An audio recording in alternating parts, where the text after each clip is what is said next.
Once upon a time, a chair had your name on it, but you didn't know it.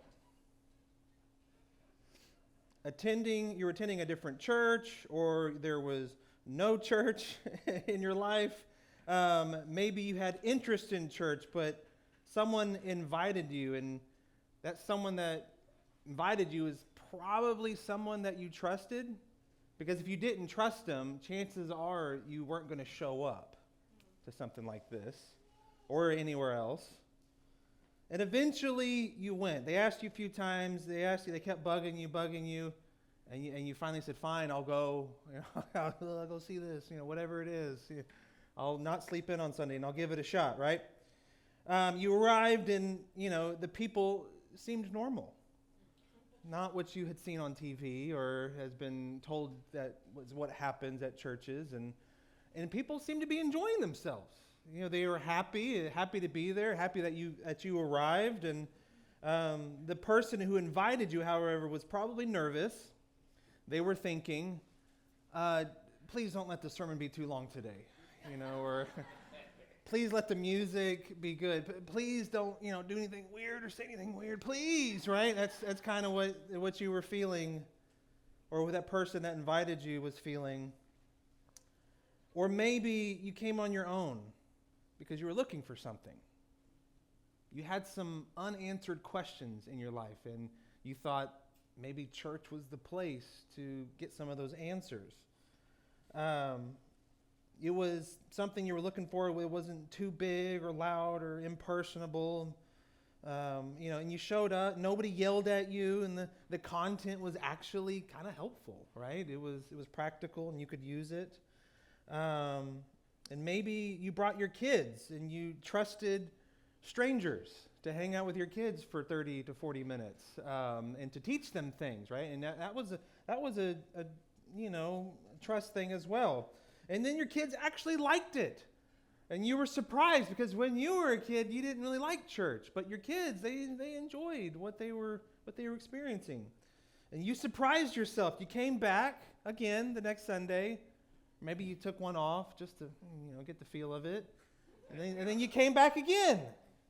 And again, and again, and again. You kept coming. And then you surprised yourself because one day you actually invited somebody, just like you were invited to church or something like this. And then you were the nervous one. And you're hoping that they didn't hate it, that the pastor didn't say a weird thing or didn't say a weird joke or talk about politics or talk about money too much or all these things. You're hoping, right? And you're nervous. The songs don't go on too long. They don't do that one weird song that I don't like. All those kind of things. Or maybe your story is different. You walked in and were all in. You were all a part of it. Or you came in and you heard a message and you gave your life to Christ. And you were baptized. Baptisms happened. Maybe you joined a village or an action group, and that's how you learned about this place. You experienced something you never had before. Or you were already a Christian. You're already a Christ follower, a Bible-toting, scripture-quoting, on fire for Jesus kind of person. And that's great. There's not, we're not exclusive just to the dirty sinners, right? You can come, as you are and be a part of what we're doing here. But it was not a new experience, but it was an experience you enjoyed. And you left, and everybody could see that you had the God Listens bumper sticker on your car, right? And then that's for KSBJ, if you don't know. It's a Christian radio station. However you got here, now you're a regular attender. And most of the time, it stops there. And that's completely understandable because it's comfortable, right? A large amount of people obviously couldn't blame you. Actually, to put a number to it, 60% of people cannot blame you because they never really go past that point. They come to a church, it's comfortable, it's fun, it's nice, it's practical, I'll keep coming back. People like me here, right? But then it kind of stops there, and then you're just a consumer. And I don't necessarily blame people for it because church has kind of turned into that.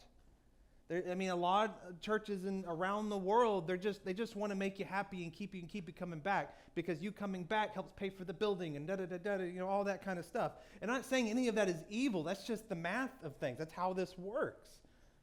But we stop there. And like I said, based on statistics, 60%, right? There's a couple numbers that research I did and I put them together and I concluded that about 60% of church goers, Christians, people who say they are Christian and they go to church regularly, do not invite anybody else. It stops right there. They continue to come and they're a part of it, but they don't invite anybody else. And they don't talk about it to anybody else. Outside of church, nobody would ever know that they go to a church, they're a part of a church, or that actually they subscribe to Jesus. Because they don't want to hurt anybody's feelings or make anybody feel uncomfortable. And I get that. I'm not saying be a jerk. Some people assume just because you become a Christian and you learn what right and wrong is, that you're supposed to go out and tell people, you're wrong, you're wrong, you're wrong, you're wrong, you're wrong, right? As if that makes us any more right. It doesn't. Okay, if you need it, well, that's a whole other talk we can have if you need to have that talk. But here's the thing. Village Heights needs you to serve some folks who are where you were. If you are coming here, you call this home, and you are a part of this, now you need to turn around and be for somebody what somebody was for you when you first came. When you had that first opportunity to walk through those doors and saw that smiling face, someone that was genuinely happy that you were there. And they weren't running to the seat to get their assigned seat, right, that they paid for. They're not running to go grab that. They're actually inviting you and saying, hey, do you want my seat? That's an experience not a lot of us get to experience. There's people that are either newer in town, they're unchurched, they're new to church, they're new to the faith, they're trying to figure some stuff out, or maybe they're dealing with something or even recovering from something. Regardless of how they're coming, they're coming. And they're going to be here. And they're going to show up. And they're going to know we're here because I've paid an SEO company money to make sure that happens when they go search. When they go search the web, that was something they never told me about in seminary, that you got to have good search engine optimization, right? So your church pops up when they go to vet you to see if you're crazy or not, if they're going to show up. They never told me that, but we do that, and that's why they're kind of showing up. They're coming, and we need to be ready because they're coming. We want to be ready to do for them what somebody did for us. So today, we're in part 3 of our collection, The Gathering, and we're talking about how church, right? So week 1, we covered this, right? So we broke down the word church. Where did it even come from? How did we end up with this? And what we come to find out, and there's a lot of drama and turmoil over it, right? You could make a movie, a series out of it, but a guy named Tyndale wanted to make sure that people knew what he was actually saying, translated from the Greek and Hebrew. Well, not really just from the Greek. He started with the New Testament. Just from the Greek. He wanted to know what Jesus was actually saying to the people, right? And come to find out, church was nowhere near in what Jesus was trying to say. He actually called it something that we call, and we pronounce, the ecclesia, which is better translated to the assembly, the gathering of people, meaning that it's not about a building, it's about a people. So we could be a church in the street. We could be a church in an apartment. We could be a church at a playground. We could be a church at a restaurant. We could be a church literally anywhere. And Christ even tells us, if you want me there, just 2 or 3 need to be gathered. That's it. Yeah. And I know we're not huge, but there's more than 2 or 3 people in here, unless I'm just really bad at math. So Jesus is here.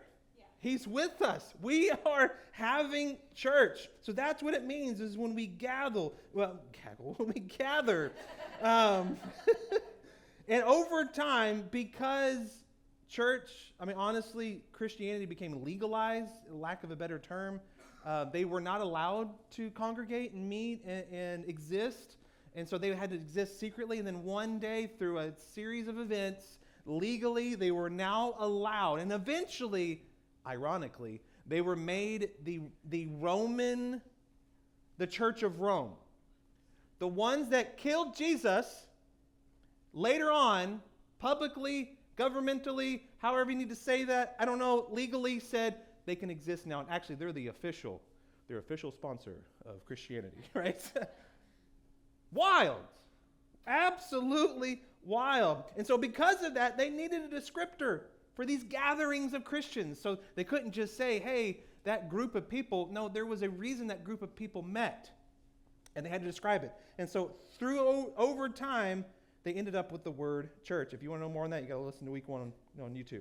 Week 2, we got a fresh understanding, because now that we understood what it meant, what Jesus was trying to start, then we got a fresh understanding of how do we become a part?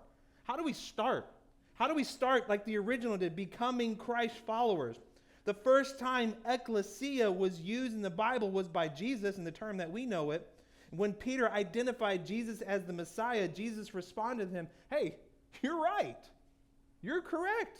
And actually, that's from God, because you're not smart enough, Peter, to figure that out on your own. So you are listening and you are hearing from the Lord, and now you have identified that I am the long-awaited Messiah. I have come to do something that's bigger than you could ever imagine, ever. And it was bigger than what they could ever imagine, because until he came back, actually until they saw that the body was missing, they thought it was something else. And so they became unbelievers at a point, until they realized that Jesus did exactly what he said he was going to do. He disappeared. And it wasn't a magic trick, and they panicked. They thought somebody stole him, but he was exactly who he said he was. And so in that response, because of that, in Matthew 16:18, he says back to Peter, and I tell you that you are Peter, and on this rock, Peter was also kind of in translation, pebble, a small stone, that kind of thing. So he's basically saying, hey, you are pebble now, okay? You are sandstone, or whatever you want to call it. Maybe a geo, that'd be nice, it'd be pretty. And on this rock, I will build we see church, but we know ecclesia is what it's really saying, my gathering. And the gates of Hades will not overcome it. So we've been looking back to the early church, making sure we stay on track with what the original content was. Just like the game of telephone, over the centuries, we have muddled and messed up and tweaked and pulled and split hairs over all the Bible, and now we have all these different denominations and religions that all claim to follow the same guy. I don't know how it's possible, but they do. They're splitting hairs over things. But now, where do we start? How do we keep going? If the message is degrading over time, most of the issues in church are because of this. We got to look back. We got to rewind to the original. Jesus' original mission was for his assembly has not changed, even though we've tried to change it over and over again. We can't afford to drift from the original intent. And the church strays. When the church strays off the path, people get hurt. We misuse. It loses its influence. And people get hurt in the name of Jesus. If we were to go back and tell Jesus, oh, he's God, he probably knows what was going to happen or anything like that. But you go back and you say, hey, let's say he didn't, right? And you say, hey, in the future, people are going to, there's going to be a thing called like crusades and, all this kind of stuff. And people are going to kill in your name. And they're going to divide in your name. And they're going to be judge and jury in your name. And Jesus would go, how in the world did you get that out of what I said? How in the world did you get this, upheaval, this self-inflated image of yourself, that you're better than anybody else from what I said, that you have the right to judge people? Why would you think that? He would be baffled by it, and understandably so. But here's why this is important for you and for all of us. We are the church for our generation. We get to determine, you get to determine what Christianity looks, acts, and reacts like. You get to be the one that portrays to the people around you in your generation what Jesus is like. And frankly, that's what he's asked you to do. So it makes sense that we need to be on track. Now and for the future generation depends on it. So we got to get this right. This means we got to do for others what others did for us. To be for the next generation what we wish, what some of you wish the previous generation would have done for you. And I say these things, and I know it can be cathartic and healing. You go, man, my church growing up did this, and now I know it makes sense that wasn't really the thing. And so maybe this makes sense now, right? And it's healing, and that's good.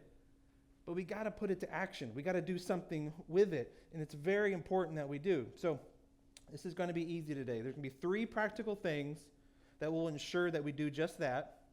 And this is what it takes, as far, in my opinion, in this atmosphere and what God has called us to do, of what a first century church would do in a 21st century church. Okay? This is what I feel is what at the baseline required of us. What specifically is asked of you. It's not everything, of course. There's other things to this, but you got to start somewhere, right? You got to start at some point. And you're no dummies, right? Any dummies in the room? I didn't think so. You're no dummies, okay? Some of this stuff can feel remedial, and it's not the fact that it's hard to understand. You don't have to have a theological degree to get this part of what I'm about, these 3 principles I'm going to walk through. But that's kind of the point. Jesus came to simplify what he's asking of us. He made it plain and clear, his expectations for us, and those expectations are so simple, anybody can understand them in any language, but it's the carry out that's the difficult part. You ever, somebody asked you for, how to do something, and it's an easy in concept, but it's hard to do, right? And so then you come in like, it'd be better if I showed you, right? This is kind of one of those things. This is kind of one of those things that you're going to have to show yourself and others that this can happen and work. And people don't believe that this can exist until they see it, right? You understand the concept of it, and you're like, man, it makes sense. I can see the logic, but people are too selfish for that. People are too mean for that. People are I've been taken advantage of before because of it, right? And I get that. It is a risk, but you're no dummies. It's not hard to understand. The execution is the struggle. Okay, so for number 1, again, this is 3 things, and I'm just going to go at them. And you can take notes if you like or whatever. And everything that I'm about to say is not to make you feel guilty or hurt you or force you into a box or anything like that. It's really just the bare bones. To us function, to continue to be a church here, we need your help in these areas. Okay, so number 1, and you're probably going to hate to hear this. Number 1, execute a plan to support your church financially. Execute a plan. I tried to connect execute and plan together, make one word. Execute a plan to support your church financially. Everybody should have a plan to support their local church. If you call yourself a Christ follower and you subscribe to a church, you should have a plan to support your church. Because, and I say this, and you're like, man, you're making me feel guilty. And now I feel, no. I tell you that because this is the model, and this is how it works. Because somebody had a plan before you got here. Somebody before you got here had a financial plan to give and be a part of the local church, Village Heights. And so because of that, we were here. This isn't free. We pay to be in this room, okay? They're not like, please come set up a church here every Sunday. We just got to have it. No, they're not doing that. But we pay, and so they're welcoming. These are sweet people that run this building, and I love them very much, right? And they're awesome, and I have a great relationship with them. But it's transactional, right? So for us to be here, for me to talk to you, for you to know me, to know Hannah, to know any of these people, somebody has to give. Somebody has to support financially. That's just how it works. Some of you like feel like, I feel like my dad gave me this talk one time, right? You don't pay the bills, that kind of thing. Oh, a person you probably have never met did that for you. They made a financial plan to support the local church for you, and you probably will never meet them. When you showed up at church as a child or adult, it was all there waiting for you and already paid for. It was already all set up. It was you didn't have to show up and do it yourself. We didn't people arrived and well, we want a church. Okay, well, here's the things. Get it going, and then I'll get up there and I'll tell you some stuff, right? That's not how this works. There are people that have invested into the kingdom here. And they've done that here. So it's your turn. Make a plan. And I'm not even saying 10%. Pick a percentage, right? And you're like, well, that's unbiblical, blah, blah, blah. Well, 1% blessed is way better than no percent blessed. So I say if 10% is too much for you, if you're like, that's just like a range, and we can have that conversation later. But I say start somewhere. Even if it's $1, start somewhere, because it's not really just about the giving. You're supporting something, but you're also unlocking something inside of you. Generosity. And generosity is a wonderful disease. It's very contagious, because I guarantee you, once you do it, you won't have enough of it. Once you see and feel what it's like to go, you know what, I've been blessed, I'm going to bless others. Once you do that, something happens inside of you. So a switch, probably a God-made switch, probably in design, something happens to you. So pick a percentage, commit to it. Generosity isn't just about responding to an ask. That's charity. Generous people plan to give, not out of pressure, not reluctantly or begrudgingly. Does this sound familiar? But they cheerfully give. It's in Scripture, guys. That's what he tells us, to be cheerful givers. We try to make it easy for anyone, probably more than we should. Churches make it so easy to give now. Organizations do. And I know why we do it, right? We want to create the avenue for it to make it as easy as possible. And I'm not saying that churches should demand it either, but sacrifices are not supposed to be easy. Then they wouldn't be a sacrifice, right? It's not supposed to be easy. However, a sacrifice worth doing is a joy regardless of its difficulty. Yeah. I'll say it again. A sacrifice worth doing is a joy regardless of the difficulty. And when you give to a cause or organization that you trust and champion their mission, you don't miss the money. You don't miss the money. So start that journey today. But only, you hear, don't tune out yet, only if you trust Village Heights. If you trust us here, and you support the mission, and you trust the mission of what we're trying to do, plan to give. Pick a percentage, whatever it may be. But I will say, I'm not into faking your trust for this place. If you are faking your trust for Village Heights, that's more of an ego thing. I'm not into ego stuff. So if you think that I appreciate that, it's going right past me. Because I don't care about my ego. My ego gets me nowhere and nothing, okay? It just protects my pride and makes me feel better when I got boo-boos and people hurt my feelings, right? That's what an ego is to me. So if you're coming here and portraying that you trust Village Heights, stop. You trust us or you don't. And this is why I say, and you're like, Bill, why are you chasing us out, right? And I get for everybody, again, ironically, trust me, but I get it. Some of us, it takes time to trust like that. And I'm not rushing you. However, have some respect for yourself. If you know that this is a place that you're never going to trust, go somewhere else. Find that place. Find that pastor. Find that spiritual leader. Find that church that you do trust and go there. And honestly, it's no hard feelings. I would rather you be on a healthy journey with Jesus than faking it here and trying to make me happy. because you feel sorry for us because we're a smaller church or whatever it may be. I'm being totally candid with you guys. This is real. If you're stroking egos, take it down the road, okay?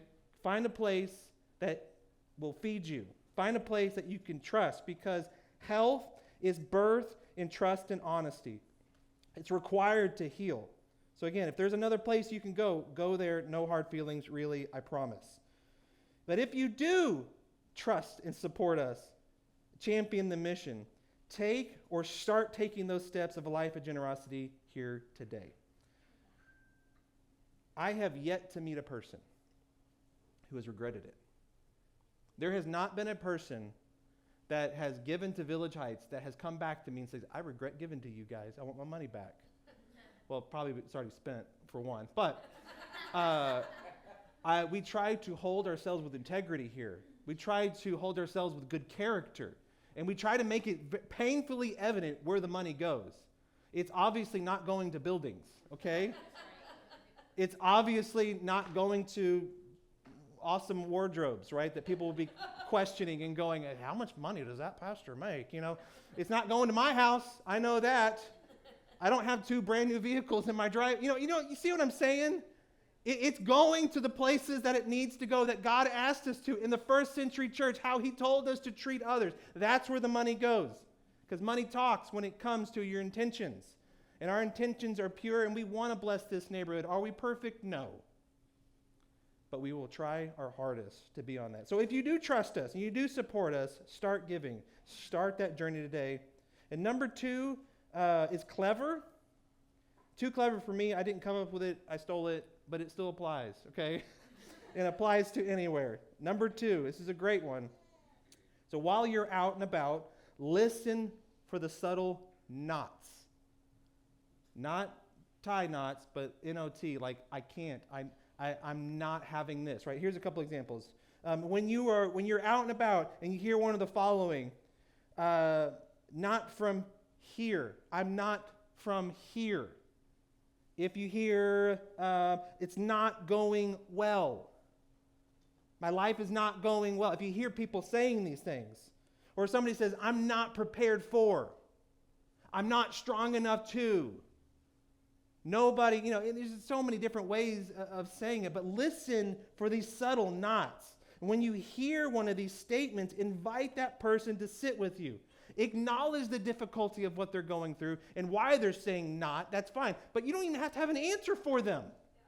Although sometimes the people just want to hear, you're not crazy. That does suck. But hey, I want to walk with you through this. Hey, why don't you come sit with me at church? Why? Because you might not have the answer, but someone here might. It might be coming from Scripture. You never know. It's just invite them. Tell them, come sit with me at church this Sunday. Worst case scenario, they say, no, thank you. Actually, worst case scenario, they just say no. Not even a thank you. But if that happens, if they say no, congratulations, you've been persecuted for the righteousness' sake. And the Scriptures say that you will have treasure in heaven because of it. So congratulations. However, best case scenario, they accept. You still get rewards in heaven if they accept or don't accept. So you can't lose. You can't lose. This is why it's so important. We work to be an outward-facing church that impacts the community, not for selfish gain or piety. Now, we are not perfect again. Sometimes we might get arrogant because we're so proud of what the things that we have done. But for the most case in what we do, we're not in it for selfish gain, and we're not in it for piety. And if you don't know what piety means, Google it. If you're inviting, ensure your church remains inviting. Be good hosts. Yeah. Be good hosts. Be a good host. Treat this place, within reason, treat this place like it's your home, right? And somebody's walking into your home. How would you treat somebody that walked in your home? If it's not inviting and welcoming, nobody's going to come back to your home. You are happy that they are there. I'm so excited that if you have come to visit me, that you would take out your time to come to my house when you could have been comfortable anywhere else. What an honor Because of that, I'm going to be a great host. Because when you do that, and this is going to sound funny to me, you'll complain about the right things. When church people stop inviting, they start complaining about the dumb things. When people stop inviting people to church and there's no fresh blood in the church for them to talk to, they start looking inward and they start going, do the walls need to be this color? Does that plant, can it change, right? Did somebody give their soul for that plant to be on the stage? Or, whatever. Do we have enough lasers? That kind of stuff. We begin to think about that. Should the worship band have an album, right? What are you talking about, right? And so it's like, if you're not inviting people and keeping fresh people coming in, you start looking around and you don't like where you're at. And you begin to get nitpicky and you complain about the dumb stuff. But busy, happily creating and serving community, they don't care about the dumb stuff. They don't care about it at all. All right. But you're back now, right? You came, you visited, and you're back because something about church was inviting. Most people decide if they're coming back to church before the sermon. So it's not my fault. I couldn't resist. Sorry. Statistically, they've done this. In 10 to 15 minutes of somebody pulling onto the street, parking and walking inside, within 10 to 15 minutes, they have already decided if they're coming back. They've already decided that. And just the fact that they stayed here was a courtesy, because they already don't like it, right? And that's so sweet and nice of them, but whatever. They decide that. So if this is your church, I want to ask you to, when you arrive and you're a regular attender, go into host mode. Go into host mode, not coast mode, okay? Guests in your home, I'm sorry, I heard a little bit, my bad. Guests in your home, treat them like such. You break from the normal routine. When somebody's coming over, you pack everything into the closet to make it look like nobody lives there, right? Shh, that doesn't happen, of course, not at our house. It's the same thing here. Polish this place. Try your best to make it as welcoming as you felt it was when you came. Because visiting a new church can be scary. I'm a pastor, and I've been to a lot of churches and a lot of church services. I am still scared to visit some churches. Because you have no idea what they're going to do. There are some weird people out there, guys. They do some strange things. And I'm not saying that it's all unbiblical or something like that. It's kind of just like, you don't have to, but you can, that kind of stuff. It's weird. It's really a risk. I'm always so proud of people when they come to church and like, I'm new to town, and I was looking for a church, and I found a website. I'm like, whoa, you are brave. Yeah. You are brave because you have no idea what I would be saying up here, right? Snakes could start coming out, and doing that whole thing, right? I mean, it really some of you be like, I'll stay for that, but until I get bit and I go to the hospital, there's a documentary on it, you should watch it. And it's not that we're not crazy. We're a little crazy. We're just the right kind of crazy, right? Resist the urge. I'm asking you, resist the urge to comfort yourself just for a bit. Don't just talk to the people that you like.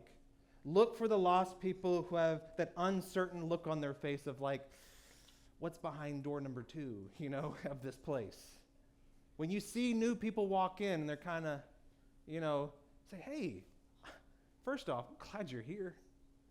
I'm so glad you chose to come to church today. I don't know if this is going to be your church or if you're going to keep coming or if you're just visiting from out of town. I don't know, but what an honor it is that you came here to be with us. What an honor it is. Let me show you around. What did I get myself into, as a lot of people think, and where do I go next? Help them along the way. I know that some people, they're like, I'm an introvert. Okay, fine. But you go to work probably, and you talk to people, right? Just give me the same amount, okay? Just same amount. Just go up to them and say, hey, my name is, what's your name, right? I'm glad you're here. And walk away. If that's all you can do, great, right? That is baby steps somewhere, okay? But start somewhere. Just be you. There's no need to fool anybody or convince anybody of anything. Please don't make people think that you're perfect, because they're going to have an expectation of this church that we cannot meet. Please don't make them think that. But we're thankful that they're here. Okay, so that's number 2. Invite people. Listen for the subtle knots, right? And those subtle knots are the ones, the opportunities that you're going to have to say, hey, come sit with me. The third thing, and most probably urgent, right? Kind of like, because it's always happening. Number 3, talk to someone about volunteering. Talk to somebody. I would prefer Sean, but talk to somebody about volunteering. If you're not currently volunteering on Sundays, start. And it's not as a chore or a task that you have to do. It's like, well, I call myself, for me to get a t-shirt, the Village Heights t-shirt, they said I got to come volunteer, that kind of thing. I got to do it, I got to earn my shirt. No, that's not what it is. You come and you're preparing a place for your friends and your family and your church family, and you're coming and you're preparing a place for those people that was you, maybe a year ago, 2 years ago, that were walking into a church saying, oh, I don't know if I should do this or not. Those people, come and be a good host for them. Take pride in it. It really helps the movement go faster when we're welcoming, surprisingly, right? There are many ways to invest in the kingdom, and it's really simple. Be open to try new things. You never know what will happen. You might find a gift that you never know you had, a talent that you never knew you had, or an interest you never knew that you would have, right? You could have all of these things. And at some point, you might actually start enjoying it, whatever it is. You find it rewarding. You unlock, again, a new skill. And most of you, we will ask a little investment for an eternal impact. That's really all it is. Okay, and I did the numbers. Not including sleep, right? You got to have at least 8 hours of sleep, right? And I cut that out of the time. I did the numbers on it. 2 hours of volunteering. Like, let's say and that's a lot. That's actually more than we would require of you. But 2 hours, because if essentially you come here, you help set up, and you tear down, you're here for church. I'm saying 2 hours, even though you're just sitting now, consider it in the number. Okay, that would be 1.8% of your waking week. 1.8. Just 2 hours here to make a better place for someone to come learn about Jesus. If you did it once a month, which would also be great, it would be 0.5% of your month. That means 99.5% of your month awake is yours. And Jesus just, at this point, he might ask more of you later, I don't know, but at this point, just 0.5%. It's not much of a time cost for an eternal impact on others. And I understand it's not just a time thing. The truth is, the easiest thing for us to do, and I get it, is nothing. Nothing. That's the easiest, because I'm fine. I found Jesus. You found Jesus. You're fine, right? We're in relationship with him, and it's working. So let's just be. And I get that, and I honestly I feel that, and I want to be there. But the truth is, what if the group that came before you thought the same way? What if they served that way? What if they were generous that way? There wouldn't be a place for you. But thankfully, someone didn't see it that way. And they made a place for you. There would be no here and right now and what's happening right now. There'd be no Sunday experience. There'd be no deeper connections in villages. There'd be no action groups, meaning there would be nonprofits that most likely would still be stuck where they are and not advance forward in doing bigger and better things. There's one conversation, one actually wouldn't exist. And that's like Savior mentality, like, oh, how great is us, right? But that's the truth. God used us to keep them existing. And I tell you, this organization is fighting the darkest demons in our city. They are fighting full frontal to it. It terrifies me, but they do it with bravery. And I'm so thankful they're doing what they're doing. And I'm so thankful, even if Village Heights only existed to make sure they kept existing, it would have been worth it. But it happens. If we didn't have action groups, that wouldn't happen. There would be 130 turkey dinners that were not handed out last year. Hopefully 150 this year. We're shooting higher in our higher goals. To the families that needed help. There would be no giving tree. There would be families that just can't do it. And then their kids wake up and they don't have anything in the morning. That would happen. The local schools would still have needs that nobody was listening for. And all the other things we can't remember or didn't realize just how important it was. Aren't you glad that the ones who got here before you did something on the behalf of you, and they didn't even know you? Even though you had never met, aren't you glad that they didn't decide to let someone else worry about you? Do you know what those amazing folks did? Did what needed to be done in the moment to fulfill and fuel a movement. Next week, somebody new is probably going to show up. And it's probably months in the year, maybe years in the making. Yep. People have been inviting them. They've felt that pressure, tugging on their heart. I need to go try church. I need to go try church. I need to go try church. Hannah just mentioned one of them, like we need to try. And this might be the only opportunity in their lifetime that they would give it a shot. They might show up next week. And they're either looking for a reason to stay or a reason not to stay. You get to be a part of the reason that they choose to stay and not leave. Just being you. Just being exactly who Christ called you to be loving to others that don't look like you, that don't act like you, that don't do what you do, in hopes that someday they will find Christ and you get to call them brothers and sisters in the kingdom. Every Sunday is a chance to be the church somebody was for you, or to be the church you wish was offered to you in the beginning. And I know time is scarce, especially because we live in a big city, the big city Houston.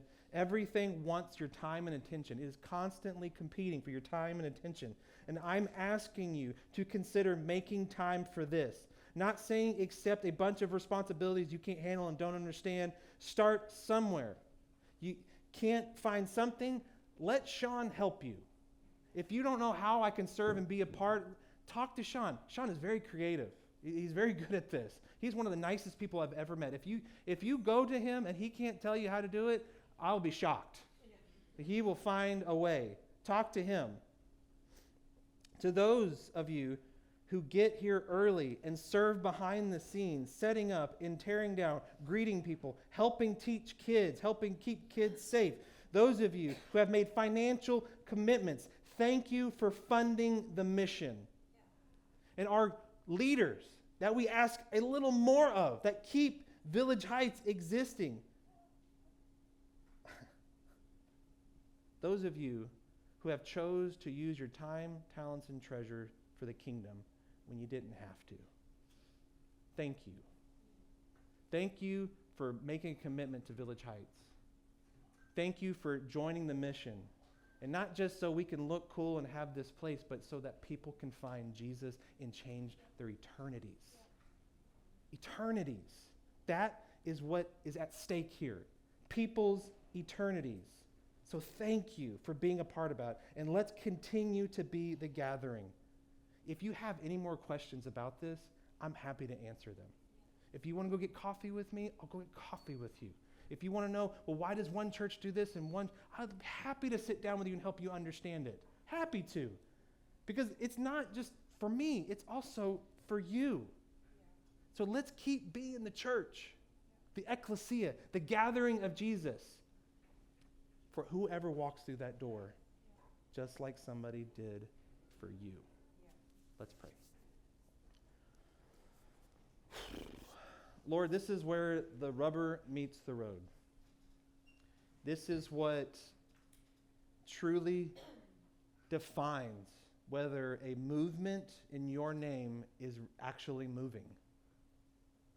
We can say that we're a movement, we can say that we're a gathering, and we might look like it, but if we are truly on the move, that means people are being changed, that people are finding you because of our efforts, that people are having their eternities impacted because of what we're doing here. That is what the movement is. That is what the first century church did. They couldn't move fast enough to get your name out there. And you continue to provide for us. You give us opportunities. Lord, this is your church. You want this to happen more than we do.